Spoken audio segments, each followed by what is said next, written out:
हरिहन्ताडं नमो सिद्धाडं नमो आयिरीयाडं नमो उवज्झायाडं नमो लोये सौसाहूडं।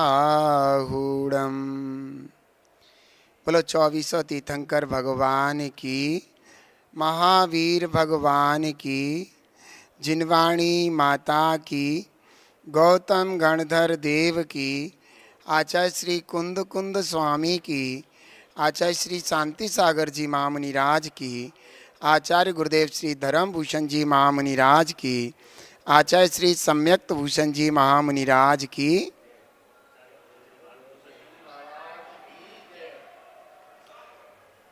भव्य आत्मन,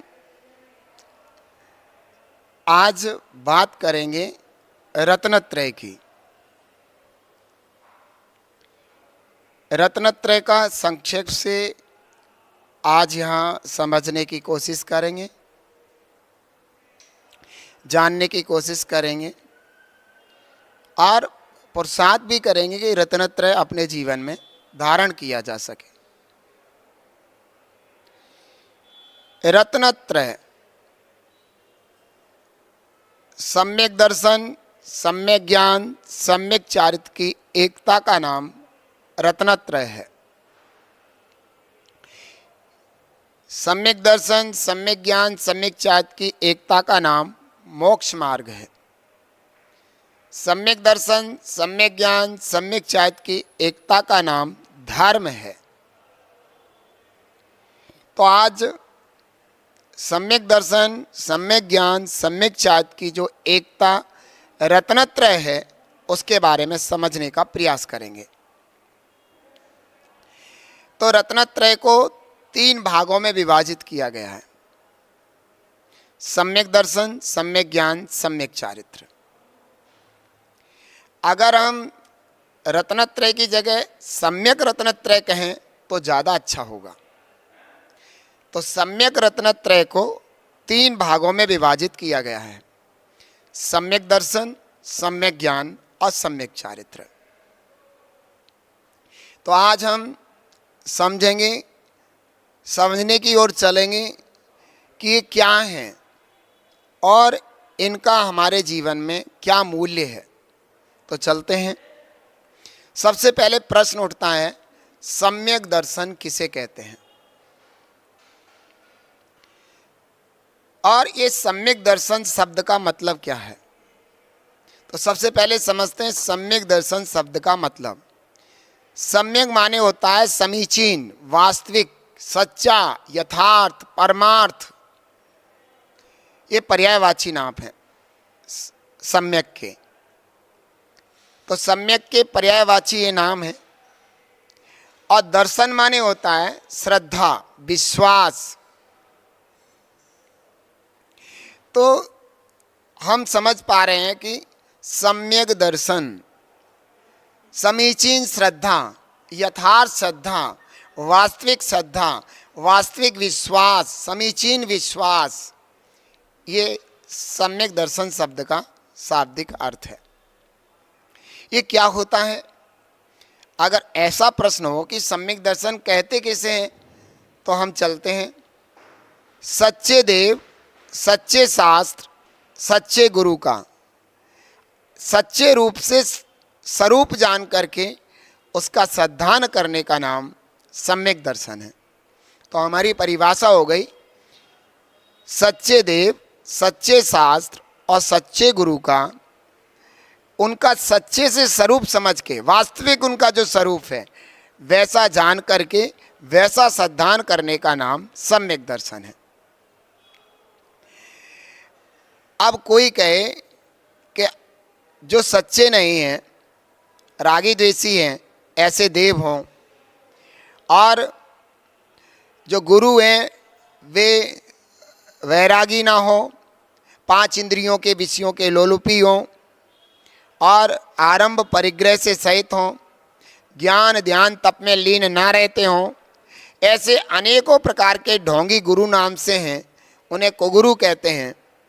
उनका और जो शास्त्र नाम से प्रचलित हैं, अनेक प्रकार के शास्त्रों को जिन्होंने रचा है, ऐसे अनेक प्रकार के रचित शास्त्र हैं, उनका अगर उन सब का हम श्रद्धान करें तो सम्यक दर्शन हो सकता है? बिल्कुल नहीं हो सकता, क्योंकि जो जैसा है उसका श्रद्धान भी वैसा ही होगा। अगर वे कुदेव हैं, कुगुरु हैं और कुशास्त्र हैं, तो उनका जो श्रद्धान करेगा तो उसका श्रद्धान मिथ्या श्रद्धान कहलाएगा। क्योंकि जैसे मान लीजिए पेट भरने के लिए कोई जहरीला भोजन हो, तो कोई अगर ये मन में सोच ले कि जहरीला भोजन खाने से हमारा पेट भर जाएगा, तो उसका पेट तो भरेगा, लेकिन ये ध्यान रखना, पेट भरने के बाद वह अपनी जिंदगी से जीवित नहीं बचेगा, मर जाएगा, नष्ट हो जाएगा। उसी प्रकार कुदेव, कुगुरु, कुशास्त्र के पास जाएगा तो उसे कुगुरु, कुदेव, कुशास्त्र तो मिल जाएंगे, ये तो पक्का है, लेकिन उनके प्रति जो श्रद्धान होगा वह उसका मिथ्या होगा। क्योंकि वह उनके प्रति जो श्रद्धान किया जा रहा है वो निश्चित रूप से उसके लिए संसार में दुख का कारण बनेगा, दुर्गति का कारण बनेगा, उसके अपने आत्मा का पतन का कारण बनेगा। इसलिए कुदेव, कुगुरु और कुशास्त्र का श्रद्धान करना सम्यक दर्शन नहीं हो सकता। कुगुरु, कुदेव, कुशास्त्र का श्रद्धान तो मिथ्या दर्शन ही होगा। ये बात आप अच्छी तरीके से समझ लें और जान लें। इसका मतलब हुआ सच्चे देव अर्थात वीतरागी देव। वीतरागी अर्थात सच्चे देव की परिभाषा, वीतरागी सर्वज्ञ और हितोपदेशी।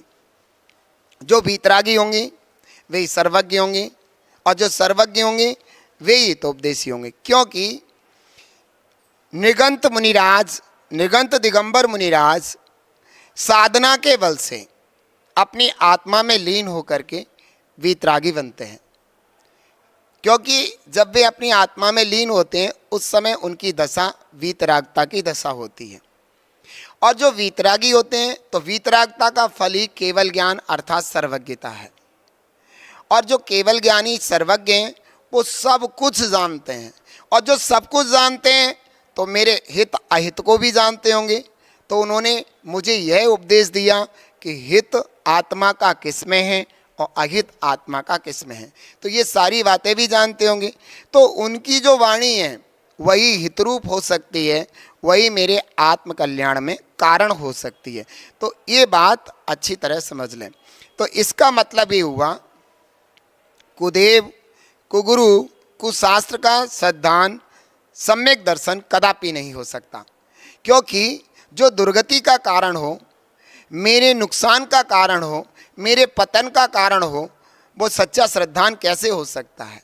वो तो झूठा ही श्रद्धान होगा अर्थात मिथ्या श्रद्धान होगा।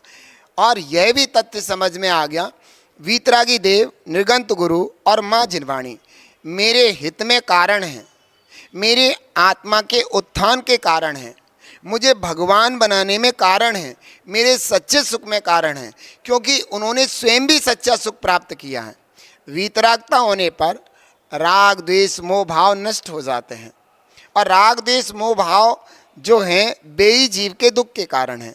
जिनके स्वयं के राग, द्वेष, मोह भाव नष्ट हो गए हैं वही तो दुखी जीवों के लिए राग, द्वेष, मोह भाव नष्ट करने के लिए आदर्श बन सकते हैं। रागी, द्वेषी, मोही जीव किसी के राग, द्वेष, मोह भाव को नष्ट करने में आदर्श कैसे बन सकता है? वो दुख में तो आदर्श बन सकता है, लेकिन उसके सच्चे सुख में आदर्श नहीं बन सकता। तो यह तथ्य निकला, ये स्पष्ट कर दिया गया कि सच्चे देव, सच्चे गुरु और सच्चे शास्त्र का श्रद्धान करना ही सम्यक दर्शन है। सच्चे देव की परिभाषा अभी मैंने आपको बताई दी। जो निगंत मुनिराज अपने ध्यान के बल से, जो निगंत दिगंबर मुनिराज अपने आत्म ध्यान के बल से क्या करते हैं? अपनी साधना करते हैं और आत्म ध्यान के बल से वीतरागता को प्राप्त कर लेते हैं। और वो वीतरागता के बाद जो ध्यान होता है उस ध्यान के बल से केवल ज्ञान अर्थात सर्वज्ञता को प्राप्त कर लेते हैं, और वे ही और उनका ही उपदेश जो होता है जीवों के लिए वो हितकारक होता है। तो जो वीतरागी सर्वज्ञ हितोपदेशी जो होते हैं वे ही सच्चे देव होते हैं, ये हम अच्छी तरह समझ लें। और गुरु के बारे में अगर हम बात करते हैं तो स्पष्टता है कि जो विषयों की भाव से बहुत दूर हों, जो विषयों की तरफ से बिल्कुल अतीत हों, जो पांच इंद्रियों की विषयों की इच्छा अपने मन में बिल्कुल ना रखते हों, और किसी प्रकार की हिंसा में प्रवृत्ति ना हो, आरंभ आदि हिंसा में किसी प्रकार की प्रवृत्ति ना हो, और किसी प्रकार का अपने जीवन में परिग्रह ना रखते हों, सदा स्वयं जिनवाणी की स्वाध्याय किया करते हैं, दूसरों को जिनवाणी का रसास्वादन कराया करते हैं ऐसे, और हमेशा कर्म की निर्जरा करने में कठोर तपस्या किया करते हैं ऐसे निर्गंत मुनिराज, उनका श्रद्धान करना सम्यक दर्शन है। ऐसे ही जो जिनेंद्र भगवान की वाणी है, जिनवाणी माँ, जो जिनेंद्र भगवान ने कहा है वही उपदेश, वही शास्त्र, वही जिनवाणी माँ जो है सच्चे शास्त्र कहलाते हैं इनका। तो इसका मतलब हुआ वीतरागी मतलब सच्चे देव, सच्चे शास्त्र और सच्चे गुरु का सच्चा श्रद्धानी सम्यक दर्शन है। ये बात हमें अच्छी तरह समझ में आई। अब सम्यक ज्ञान क्या होगा? तो सम्यक ज्ञान के बारे में अगर हम अच्छे से समझने का प्रयास करें तो ये होगा कि जब जीव को सम्यक दर्शन हो जाता है तो बिना जानकारी के तो सम्यक दर्शन होता नहीं है, और सम्यक दर्शन के बिना जो जानकारी होती है वो मिथ्या ज्ञान होता है।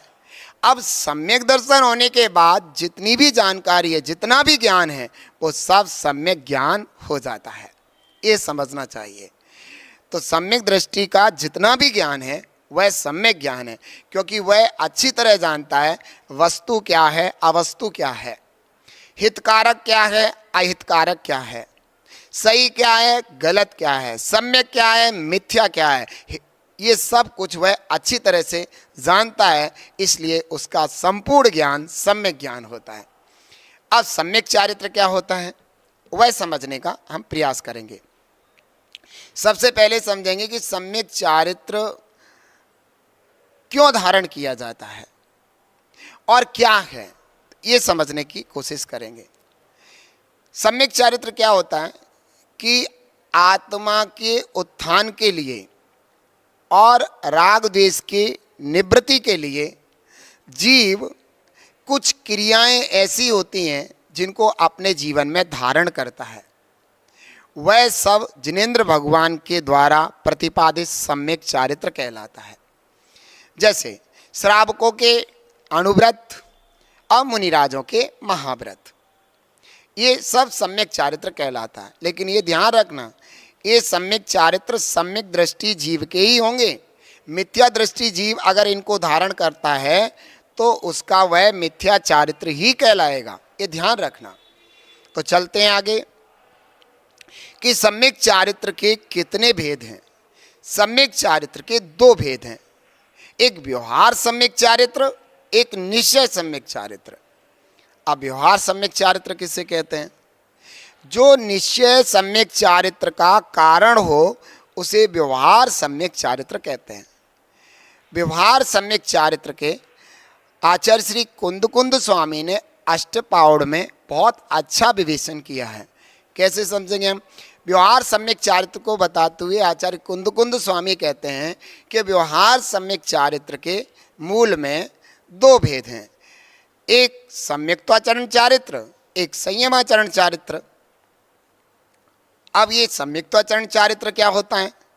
सम्यक्त्वाचरण चारित्र को अगर समझने का हम प्रयास करेंगे तो हम समझेंगे सम्यक दृष्टि के जीवन में अपने सम्यक्त को सुरक्षित रखने के लिए सम्यक्त का नाश करने वाले 25 दोषों का जीवन में नहीं लाना, और साथ ही साथ सम्यक दर्शन को मजबूत रखने के लिए सम्यक दर्शन के 8 गुण, निसंकेत आदि 8 गुण और प्रसम आदि 4 भावनाएं, इनको अपने जीवन में मजबूती से रखना। यह व्यवहार सम्यक्ताचरण चारित्र का स्वरूप कहा। अब व्यवहार संयमाचरण सम्यक चारित्र के ओर चलते हैं। वो क्या है वो समझने का प्रयास करेंगे। व्यवहार संयमाचरण चारित्र, इसके दो भेद किए हैं भगवान ने। एक देश संयमाचरण सम्यक चारित्र, एक पूर्ण संयमाचरण सम्यक चारित्र। इनके दो भेद हो जाते हैं। एक देश संयमाचरण सम्यक चारित्र क्या होता है वो मैं आपको बताता हूँ। जो श्रावकों के द्वारा एक प्रतिमा से लेकर के 11 प्रतिमाओं के व्रत पालन किए जाते हैं। कौन सा श्रावक होना चाहिए? सम्यक दृष्टि। मिथ्या दृष्टि का सम्यक चारित्र नहीं होता। ये बात मैं पहले भी बता के आपको आया हूँ। सम्यक दृष्टि होना चाहिए। सम्यक दृष्टि जीव जब पहली प्रतिमा से लेकर के 11वीं प्रतिमा तक के व्रतों को धारण करता है तो उसके जीवन में वह एक देश व्यवहार सम्यक चारित्र संयमाचरण सम्यक चारित्र प्रकट होता है। उससे वह परंपरा से प्रयास करता करता मुनि जीवन की ओर बढ़ता है। क्योंकि सबसे अच्छा तो पूर्ण रूप से संयमाचरण सम्यक चारित्र का धारण किया जाए तो ज़्यादा अच्छा है। लेकिन किसी वजह से इतनी आत्मा की विशुद्धि नहीं हो पा रही है और इतनी स्थिरता नहीं है, इतनी परिणामों में निर्मलता और मजबूती नहीं है, तो वो क्या करता है? एक देश संयमाचरण चारित्र को धारण करता है। तो एक देश संयमाचरण चारित्र को धारण करते हुए वह पहली प्रतिमा से लेकर के 11 प्रतिमा तक के व्रतों का पालन करता है, वह श्रावक। अब आगे हम देखते हैं कि सर्वदेश संयमाचरण चारित्र कौन धारण करता है, वो समझने के प्रयास करेंगे। वो है नृगंत दिगंबर मुनिराज, जो महाव्रतों को धारण करते हैं। श्रावक तो अणुव्रतों का पालन करता है और मुनिराज महाव्रतों का पालन करते हैं। वो संपूर्ण रूप से संयमाचरण चारित्र का निर्वाह करते हैं, संयमाचरण सम्यक चारित्र का निर्वाह करते हैं। और वो अपने तीव्र पुरुषार्थ के बल पर निश्चय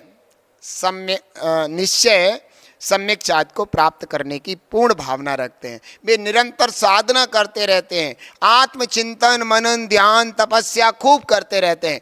एक दिन अपने विशेष पुरुषार्थ के बल से वे अपनी आत्मा में लीन हो जाते हैं। वे दिगंबर मुनिराज जब अपने आत्मा में वे लीन हो जाते हैं उस समय उनके जीवन में निश्चय सम्यक चारित्र प्रकट होता है। और वही दशा उनकी वीतरागता की दशा होती है, वही दशा उनकी आत्मलीनता की दशा होती है, वही दशा उनकी शुद्धात्म प्रकाशन की दशा होती है, और वही दशा उनकी शुद्धोपयोग की दशा होती है, यथाख्यात चारित्र की दशा होती है, और वही दशा वास्तविक रूप से स्वरूपाचरण चारित्र की होती है। उस दशा के फल से उन्हें अंतर्मूर्त में ही उस ध्यान के फल से, उस दशा के फल से, उस वीतरागता के फल से, उस शुद्धोपयोग के फल से उन्हें अंतर्मूर्त थोड़े ही काल में उनको केवल ज्ञान की सर्वज्ञता की प्राप्ति होती है। तो वे सर्वज्ञ केवल ज्ञानी अरिहंत भगवान बन जाते हैं। और फिर उनका जो उपदेश होता है भव्य जीवों के लिए, आत्मा से परमात्मा बनने के लिए, वह उपदेश बड़ा ही उत्कृष्ट उपदेश होता है। वह उपदेश सब जीवों के, सभी भव्य जीवों के लिए हितरूप होता है, इसलिए वही हित उपदेश कहलाता है। तो इस तरीके से हमने आज ये सम्यक दर्शन सम्यक ज्ञान सम्यक चारित्र के बारे में जाना, अर्थात रत्नत्रय के बारे में जाना। यह जान करके निश्चित रूप से अपने जीवन में यह भाव बनाना है कि मैं भी रत्नत्रय को धारण कर सकूं, सम्यक दर्शन सम्यक ज्ञान सम्यक चारित्र का अनुपालन करते हुए अपने जीवन को परमात्मा सदृश बना सकूं, शुद्धात्म रूप परिणत कर सकूं, अर्थात मैं स्वयं को भगवान बना सकूं, सिद्ध भगवान बना सकूं, सिद्ध भगवान की श्रेणी में आ सकूं और पूर्ण रूप से निराकुल सुख को प्राप्त कर सकूं। इसी भावना के साथ ओम नमः।